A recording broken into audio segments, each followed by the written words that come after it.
আসসালামু আলাইকুম। সকলকে স্বাগত জানাচ্ছি। অনেকদিন পরেই স্বাগত জানাচ্ছি। আমি আর তিশাম এখন একটু বাইরে যাবো। মানে বাইরে যাওয়ার ব্যাপারটা কেমন? মানে খুবই উপভোগ করে এবং খুবই বাইরে যেতে চায় তিশাম।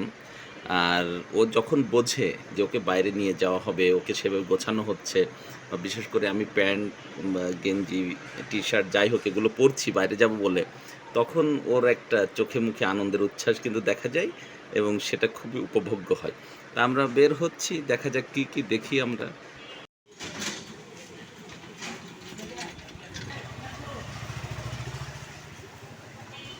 আমরা আসলে নেট বিল দিতে এসেছিলাম, কিন্তু দেখি যে নেট বিলের যে অফিস, নেট অফিস বন্ধ। আমরা আরেকটু ঘোরাঘুরি করছি না আব্বু? দেখছেন? খুব গরম। আমাদের ভ্রমণটাও সংক্ষিপ্ত, কিন্তু এটা আমার কাছে খুবই গুরুত্বপূর্ণ। গুরুত্বপূর্ণ এই কারণে যে তিশামের সাথে সময় কাটানোটা একটা আনন্দের উপলক্ষ। তো ওকে নিয়ে বাইরে বের হতে পারি না বেশিরভাগ সময়। তাও যে বের হতে পারলাম এজন্য ভালো লাগছে। সকলেই ভালো থাকবেন। আল্লাহ হাফেজ।